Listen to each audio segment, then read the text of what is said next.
मेरे कोलों एक बकरा रात नूं चोरी करके लै गए सन चोर। अच्छा, उन्हां कोलों 3 मरब्बियां तो जाके बकरा छुट गया जी। ठीक है। उन्हां तो वापस उन्हां कोलों छुट के जी अपने डेरे ते आ गया सी। ठीक है। बिस्मिल्लाहिर्रहमानिर्रहीम, अस्सलाम वालेकुम। तुसीं इस वक्त मौजूद हो online live stock market Pakistan दे विच।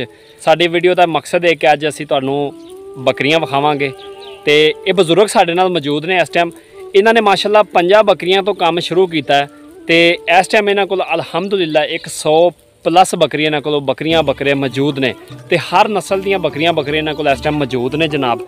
ते तुहानूं दसदे चलिए, पहलियां मेरियां वीडियो उर्दू दे विच आंदियां ने ते लिहाजा अज मैं चाहेआ कि बजुर्ग साडे नाल मौजूद ने, गाँव दे रहण वाले ने, ते मैं क्या क्यों ना असीं अज पंजाबी च वीडियो बनाईए ते तुहानूं अज तफसील दे नाल दस्सांगे कि ये बजुर्गां ने काम किद्दां स्टार्ट कीता है, उस तो बाद ये बजुर्गां ने कित्थों काम शुरू किया है, कित्थे तक आए ने, इन्हां नूं की मुश्किलात पेश आईयां ने, उस तो बाद इन्हां ने किन्ना एक मुनाफा इहदे चों कमाया है, उस तो बाद किन्ना कि इन्हां नूं नुकसान होया है, तो सारा तुहानूं असीं तफसील दे नाल दस्सांगे। तो लिहाजा वीडियो नाल जुड़े रहा जे। तो अगर तुसीं साडे चैनल ते नवें हो तो चैनल नूं सबसक्राइब जरूर करिया जे। वधदे आ जनाब असीं वीडियो हल्ले ते इन्हां कोल मजीद पुछदे आ, इन्हां दी ज़ुबानी तुहानूं सुनाने आ जी। अस्सलाम वालेकुम। वालेकुम सलाम जी। बाबा जी की हाल चाल जे? ठीक हो? अल्लाह दा शुक्र है, खैर मेहर जी। अच्छा बाबा जी, तुसीं सानूं अपना नाम काइंडली दस दिओ जी। राजा मोहम्मद इलियास जी। राजा मोहम्मद इलियास। बाबा जी सानूं ये दस्सिओ कि तुसीं किन्ने अरसे तो ये काम कर रहे हो जी? हो गए जी 6-7 साल जी। 6-7 साल हो गए ने। ते बाबा जी नाले ये भी सानूं दसदे चलो इलियास भाई कि तुसीं किन्नियां बकरियां तो काम शुरू किया जी? मेरे को जी 4-5 बकरियां है सन। ठीक है। उन्हां तो ही बस हौली हौली शौक लगदा लग गया। उत्थों ही अल्लाह ने जी इन्हां नूं इजाफा कर छड़िया। ठीक है। अल्लाह कीता कि लगी ओहदे विचों ही हुण अगे दे जी अल्लाह दी खैर है कि अल्लाह ताला दा बड़ा कुछ निज़ाम चलन दिया वे। कोई टेंशन नहीं किसी गल दी भी। विचों एक सर्दी आ जाए उदों कोई विचों नुकसान हुंदा वे।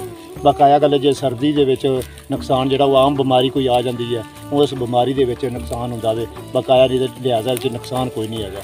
अच्छा बाबा जी, तुसीं सानूं ये दसदे चलो तुहाडे कोल किहड़ी नस्ल दे बकरे मौजूद ने इस टाइम? साडे कोल इस टाइम एक राजनपुरी देसी जां दो गलियां। ठीक है। ये 2-3 किस्मां दीयां बकरियां साडे कोल। ठीक है। ते तुसीं सानूं ये दस्सिओ कि ये माशाअल्लाह तुसीं 5-6 बकरियां तो काम शुरू किया है जी। ते हुण तुहाडे कोल किन्नियां बकरियां मौजूद ने इस टाइम? कम से कम साडे कोल जी 100 बकरी है जी। 100 बकरी माशाअल्लाह जी। अलहमदुलिल्लाह जी। तुसीं सानूं ये दस्सो कि माशाअल्लाह 100 बकरी तुहाडे कोल मौजूद है ते इनू किद्दां तुसीं संभालदे हो? खेतां खूतां दे विच अगे पिछे किते राह रूह भुल जाण ते फिर तुसीं किद्दां वापस? ये बहुत सियाणियां नहीं राह भुलदियां जी। ठीक है। मेरे कोलों एक बकरा रात नूं चोरी करके लै गए सन चोर। अच्छा। उन्हां कोलों 3 मरब्बियां तो जाके बकरा छुट गया जी। ठीक है। उन्हां तो वापस उन्हां कोलों छुट के जी अपने डेरे ते आ गया सी। ठीक है। एक बकरा जिहड़ा सऊ सी वो लै गए सन। ठीक है। बकाया जिहड़ा दूसरा बकरा सी उन्होंने कदी फड़िया नहीं सी, वो अथरा बकरा सी, वो नस के उन्हां कोलों आ गया सी वापस। ठीक है। तुसीं सानूं ये दस्सो कि जिहड़ा नवां बंदा है इस टाइम जिन्हों किसी चीज़ का पता भी नहीं है, हाँ जी, घर दे विच 2-4 बकरियां तो अगर काम शुरू कर देवे ते उन्होंने तुसीं की कहोगे, कर लवे या ना करे? बिल्कुल करे जी, वो बहुत चंगी चीज़ है। ये साडे नबी पाक सल्लल्लाहु अलैहि वसल्लम उन्होंने ये ना रखियां न। लिहाजा ये गल सियाणियां बंदियां दी कहावत है कि सानू तो नहीं इन्हां मसलियां दा पता। वो आखदे ने कि जिस इंसान ते गुरबत आ जावे ना ते वो अपने 4 बकरियां बूहे ते बन लवे, अल्लाह ताला उसदी कट देवेगा। माशाअल्लाह जी माशाअल्लाह, बड़ी गल है। लिहाजा बंदियां नूं रखनियां चाहिदियां ने जी जेहड़े वेले नकम्मे ने। हाँ जी, लाल चीज़ है, ये बहुत इजाफा वे, ये कोई घाटा नहीं जी, अल्लाह ताला दी तरफों ना कोई वादा घाटा होवे। ठीक है। बाबा जी तुसीं सानूं ये दस्सो कि तुसीं अगर जानवर इहदे चों कोई बेचना चाहो, साडे कस्टमर वेखण वाले दोस्त भैन भरा अगर तुहाडे कोल कोई जानवर घर रखण वास्ते बकरी बकरा लेना चाहते ने ते तुहाडे नाल राबता करके लै सकदे ने? बिल्कुल जी, लै सकदे ने जी। ठीक। बाबा लिहाज सुबह तो शाम तक तुसीं चलदे हो, इन्हां बकरियां दे नाल खिदमत करदे हो, इन्हां ते मेहनत करदे हो। ठीक है। ते तुहानूं कोई मुश्किल पेश आई होवे, तुहानूं कोई मसला बन जांदा होवे, कोई सानूं थोड़ा शेयर कर दिओ।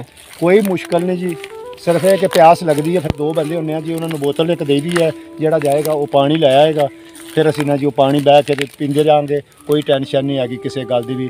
नज़दीक डेरियां दे नलके भी हैं जिथे किरे पानी असीं मैंने कितरे लगे, उन्होंने टरपैनां चलदियां पईयां न, टरपैन तो पानी पी लिया, आप पी लिया, माल ने पानी पी लिया। तुसीं किन्ने बजे सुबह निकलते हो? असीं सुबह निकलने हैं कोई जी 10-10:30 बजे। सुबह 10:30 बजे तकरीबन निकलते हो? हाँ जी। शाम 7-8 बजे तुसीं 7-7:30 तक तुसीं वापस घर चल जाते हो? बिल्कुल घर चल जाते। ठीक है। तुसीं बाबा जी सानूं हुण काइंडली साडे नाज़रीन नूं वेखण वालिआं नूं ये दस दिओ कि इस काम दे विच तुहानूं किन्ना क फायदा होया ते किन्ना नुकसान होया जी? ਅਸੀਂ ਜੀ ਸਾਲ ਬਾਅਦ ਵਿੱਚੋਂ ਕੋਈ ਬੱਕਰੇ 2-4 ਵੇਚੀਏ ਨਾ ਜੀ, ਹਾਂਜੀ ਅਸੀਂ 1.5 ਲੱਖ ਦੇ ਉਹ ਬੱਕਰੇ ਵੇਚ ਛੱਡਨੇ ਆ ਜੀ। ਮਾਸ਼ਾਅੱਲਾ। ਕਿਸੇ ਦੀ ਕੋਈ ਸਾਨੂੰ ਟੈਨਸ਼ਨ ਨਹੀਂ, ਕਿਸੇ ਦੀ ਕੋਈ ਗੱਲ ਨਹੀਂ, ਕੋਈ ਬਾਤ ਨਹੀਂ। ਆਪਣੀ ਨੀਂਦਰੇ ਸੌਂਦੇ ਆ, ਆਪਣੀ ਨੀਂਦਰੇ ਉੱਠਨੇ ਆ, ਕੋਈ ਟੈਨਸ਼ਨ ਨਹੀਂ। ਇਹ ਜ਼ਰਾ ਰੌਣਕ ਲੱਗੀ ਰਹਿੰਦੀ ਹੈ। ਜਾਈਦਾ ਸ਼ਾਮ ਨੂੰ, ਨਿੱਕੇ ਬੱਚੇ ਹੁੰਦੇ ਨੇ ਉਹਨਾਂ ਨੂੰ ਦੁੱਧ ਪਿਆ ਜੀ, ਫਾਰਗ ਟਾਈਮ ਕੋਈ ਨਹੀਂ ਹੁੰਦਾ, ਨਾ ਕਿਸੇ ਭੈੜੇ ਕੋਲ ਬਵੀਏ, ਨਾ ਕੋਈ ਭੈੜੀ ਸੋਬਤ ਹੋਵੇ। ਅੱਲਾਹ ਤਾਲਾ ਦਾ ਸ਼ੁਕਰ ਹੈ ਕਿ ਆਪਣੇ ਕਮਾਨੇ ਆਪਣਾ ਖਾਂਦੇ ਪਏ। ਠੀਕ ਹੈ ਮਾਸ਼ਾਅੱਲਾ। ਤੁਸੀਂ ਆਖਰ ਤੇ ਹੁਣ ਟਾਈਮ ਵੀ ਕਾਫੀ ਜ਼ਿਆਦਾ ਹੋ ਗਿਆ ਤੇ ਬਾਕੀ ਲਿਹਾਜ਼ਾ ਤੁਹਾਡੀ ਬੱਕਰੀਆਂ ਦੀ ਮਜ਼ੀਦ ਤਫਸੀਲ ਦੇ ਨਾਲ ਵੀਡੀਓ ਕਿਸੇ ਦਿਨ ਆਪਾਂ ਫਿਰ ਬਣਾ ਲਵਾਂਗੇ। ਠੀਕ ਹੈ ਤੁਸੀਂ ਜੀ। ਸਾਨੂੰ ਆਖਰ ਤੇ ਕੋਈ ਅੱਛੀ ਜੀ ਗੱਲ ਸਾਡੇ ਵੇਖਣ ਵਾਲਿਆਂ ਨੂੰ, ਜਿਹੜੇ ਮਤਲਬ ਹੈ ਕਿ ਕੰਮ ਕਰ ਰਹੇ ਨੇ, ਉਹ ਵੇਖਦੇ ਨੇ ਤੁਹਾਡੇ ਤੋਂ, ਮਤਲਬ ਕੁਝ ਸਿੱਖਣਾ ਚਾਹੁੰਦੇ ਨੇ, ਤੁਸੀਂ ਉਹਨਾਂ ਨੂੰ ਕੀ ਮਸ਼ਵਰਾ ਦਿਓਗੇ? ਅਸੀਂ ਤਾਂ ਮਸ਼ਵਰਾ ਇਹੋ ਹੀ ਦਿਆਂਗੇ ਕਿ ਜੀ ਇਹ ਸਾਡੇ ਨਬੀ ਪਾਕ ਹਰਾਂ ਦਾ ਫਰਮਾਨ ਵੀ ਹੈ ਔਰ ਉਹਨਾਂ ਦੇ ਰੱਖੀਆਂ ਵੀ ਐਸਣ, ਉਹਨਾਂ ਦਾ ਦੁੱਧ ਵੀ ਪੀਤਾ ਵੇ। ਇਹਦੇ ਨਾਲੋਂ ਅੱਛੀ ਚੀਜ਼ ਹੋਰ ਕੋਈ ਨਹੀਂ ਹੈਗੀ। ਠੀਕ ਹੈ ਮੇਰੇ ਪਿਆਰੇ ਦੋਸਤੋ, ਵੇਖਣ ਵਾਲਿਓ, ਬਜ਼ੁਰਗੋ, ਭੈਣੋ, ਭਾਈਓ, ਮਾਸ਼ਾਅੱਲਾ ਤੁਸੀਂ ਵੇਖ ਲਿਆ ਹੋਵੇਗਾ, ਇਹ ਬਜ਼ੁਰਗਾਂ ਦੀਆਂ ਤੁਸੀਂ ਗੱਲਾਂ ਵੀ ਸੁਣ ਲੀਆਂ ਹੋਣਗੀਆਂ ਕਿ ਇਹ ਬਜ਼ੁਰਗਾਂ ਨੇ ਕਿੱਥੋਂ ਕੰਮ ਸ਼ੁਰੂ ਕੀਤਾ ਹੈ, ਔਰ ਮਤਲਬ ਸਾਰਾ ਕੁਝ ਤੁਸੀਂ ਹੁਣ ਮੈਂ ਤਫਸੀਲ ਦੇ ਨਾਲ ਤੁਹਾਨੂੰ ਦੱਸਣੋਂ ਤੇ ਰਿਹਾ, ਤੁਹਾਨੂੰ ਹਰ ਚੀਜ਼ ਦਾ ਪਤਾ ਚੱਲ ਗਿਆ। ਤੇ ਲਿਹਾਜ਼ਾ ਤੁਸੀਂ ਅਗਰ ਨਵੇਂ ਬੰਦੇ ਵੇਖਦੇ ਪਏ ਨੇ ਵੀਡੀਓ, ਅਗਰ ਤੇ ਤੁਹਾਨੂੰ ਇਹ ਵੀਡੀਓ ਚੰਗੀ ਲੱਗੀ ਹੈ ਤਾਂ ਆਪਣੇ ਦੋਸਤਾਂ ਨੂੰ ਜ਼ਰੂਰ ਸ਼ੇਅਰ ਕਰਿਆ ਜੇ। ਬਾਕੀ ਅਗਰ ਤੁਸੀਂ ਇਹਨਾਂ ਕੋਲ ਕੋਈ ਜਾਨਵਰ ਖਰੀਦਣਾ ਚਾਹੁੰਦੇ ਹੋ ਜਾਂ ਇਹਨਾਂ ਕੋਲੋਂ ਕੁਝ ਤੁਸੀਂ ਕੋਈ ਸਲਾਹ ਮਸ਼ਵਰਾ ਕਰਨਾ ਚਾਹੁੰਦੇ ਹੋ, ਅਗਰ ਤੁਸੀਂ ਬੱਕਰੀਆਂ ਬੱਕਰੇ ਰੱਖੇ ਨੇ, ਤੁਹਾਡੀ ਬੱਕਰੀਆਂ ਬੱਕਰੇ ਅੱਲਾ ਨਾ ਕਰੇ, ਖੁਦਾ ਨਾ ਖਾਸਤਾ, ਅਗਰ ਉਹ ਬਿਮਾਰ ਹੋ ਜਾਂਦੇ ਨੇ ਜਾਂ ਕੋਈ ਮਸਲਾ ਮਸੈਲ ਬਣ ਜਾਂਦਾ ਹੈ, ਤੇ ਤੁਸੀਂ ਇਹ ਬਜ਼ੁਰਗ ਲਿਆਸ ਮਾਸ਼ਾਅੱਲਾ ਤਕਰੀਬਨ 5-6 ਸਾਲ ਤੋਂ ਇਹ ਕੰਮ ਕਰ ਰਹੇ ਨੇ। ਇਹਨਾਂ ਦਾ ਨੰਬਰ ਵੀ ਤੁਹਾਨੂੰ ਸ਼ੋ ਹੋ ਰਿਹਾ ਹੋਏਗਾ ਤੇ ਤੁਸੀਂ ਕਾਈਂਡਲੀ ਇਹਨਾਂ ਨਾਲ ਰਾਬਤਾ ਕਰ ਸਕਦੇ ਹੋ, ਇਹਨਾਂ ਕੋਲੋਂ ਮਸ਼ਵਰਾ ਕਰ ਸਕਦੇ ਹੋ। ਤੇ ਦੋਸਤੋ, ਸਾਡਾ ਮਕਸਦ ਇਸ ਚੈਨਲ ਤੇ ਅੱਛੀ ਤੋਂ ਅੱਛੀ ਵੀਡੀਓ ਲਿਆ ਕੇ ਤੁਹਾਨੂੰ ਦੱਸਣਾ ਚਾਹੁੰਦੇ ਹਾਂ ਕਿ ਸਾਡੇ ਇਸ ਚੈਨਲ ਤੇ ਤੁਹਾਨੂੰ ਹਰ ਤਰ੍ਹਾਂ ਦਾ ਜਾਨਵਰ ਮਿਲ ਸਕਦਾ ਹੈ। ਤੁਸੀਂ ਅਗਰ ਖਰੀਦਣਾ ਚਾਹੋ ਤਾਂ ਤੁਹਾਨੂੰ ਜਾਨਵਰ ਬਿਲਕੁਲ ਮਿਲੇਗਾ। ਤੇ ਬਾਕੀ ਅੱਜ ਦੀ ਵੀਡੀਓ ਦਾ ਅਸੀਂ ਇੱਥੇ ਹੀ ਇਖਤਤਾਮ ਕਰਦੇ ਹਾਂ। ਸੁਬਹ ਇੱਕ ਨਵੀਂ ਵੀਡੀਓ ਦੇ ਨਾਲ ਆਪਾਂ ਮਿਲਾਂਗੇ। ਆਪਣਾ ਤੇ ਆਪਣੇ ਪਿਆਰਿਆਂ ਦਾ ਬਹੁਤ ਜ਼ਿਆਦਾ ਖਿਆਲ ਰੱਖਿਆ ਜੇ, ਦੁਆਵਾਂ ਵਿੱਚ ਯਾਦ ਰੱਖਿਆ ਜੇ। ਅੱਲਾ ਹਾਫਿਜ਼ ਤੇ ਅੱਲਾ ਨਿਗਹਿਬਾਨ।